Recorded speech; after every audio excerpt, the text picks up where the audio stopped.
I was in the first cohort of Jennifer's seminar on fundraising because I was a president of a college, and part of their job is to raise money. I didn't understand there was a theory behind it. And so when your seminar kind of popped up somewhere on my random, stalker searches of the web, I just ran towards it. And it really changed my life because it helped me understand how I'd read every book on fundraising, how it wasn't transactional, it was highly relational. And your seminar was so helpful. So at the time, with my provost, Jesse Sheffrin, who maybe some of you heard speak yesterday with Introducing Philip, we led the RISD's most successful scholarship campaign in its 130-year history. But it was largely thanks to the kind of thinking that you brought to it. I didn't understand it. And so I actually have been searching you on the web, and I found this great content on one of your websites. And you're referring to your early days as a fundraiser, and how you were taught the phrase to ask for money was, quote, "Would you like to consider a gift of X?" But later learned it should be instead, "I would like for you to consider a gift of X." What's the difference? Well, actually, that's not really true. Probably not what I say. Okay, that's okay. I think the word "I." The internet. I think the word "I" needs to come out of any of our invitations for people to join with us, and that it's a we. That we would like to invite you to be part of our consortium, and that the challenge with an invitation to ask people to join with us often is that we have this incredible fear again about it being about money instead about it being the work that we're doing. And money again is just one resource.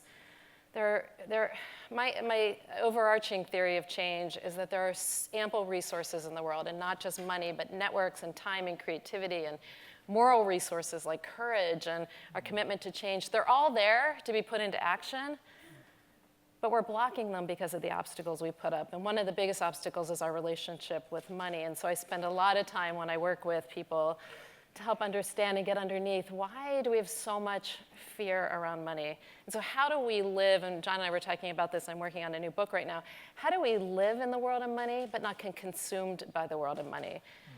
Because if we can go into these conversations standing up, never kneeling down, when we are in these conversations where we feel like we're in that power dynamic, there's this sense a lot of times that we kind of have our hands out with a begging bowl.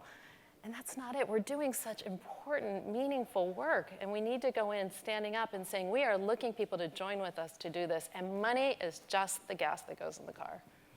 I like that. That's why. See, it works. So early on, you learned that the average cultivation period for a major gift was 12 to 18 months. Later on, you thought that maybe that length was counterproductive. Is that still that's old Jennifer, or? Oh no, that's just old school fundraising. Old school. Yeah. Yeah. There's, people believe you have to spend a long time really working with someone, getting to know them. But the truth is, it's a myth that people have to get really committed and then they give. People get committed in the act of giving.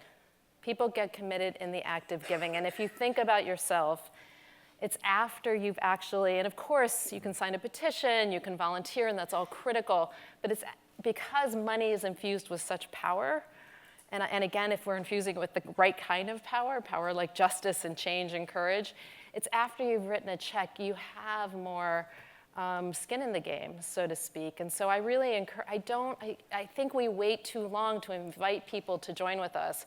And as an aside, I'll meet with philanthropists all the time who say to me, I've met with so-and-so 5 times, they clearly care about this cause or this organization or this business, but they haven't asked me.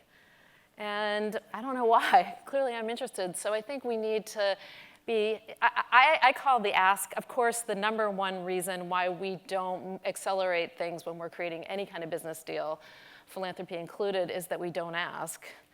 And I call it 20 seconds of courage. It takes 20 seconds of courage to get those words out of your mouth to say, will you join with us to do something really meaningful? My last question is on this thing you talk about, the moral courage, that you don't want their money per se, you want their courage. which is more important Yeah. than, can you talk about that courage? That's a great But we do want their money, right? So again, combo, hybrid. again, the hybrid, because money needs to get flowing. But courage, you know, when I think about this work, I think about it very much as a challenge of the head, the hands, and the heart.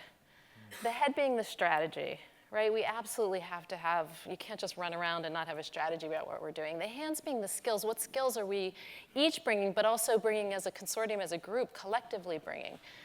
But the heart is where we get the courage to keep going. And the heart, to me, I never think of the heart as just this kind of soft, gushy Valentine thing. The heart is an instrument of vision.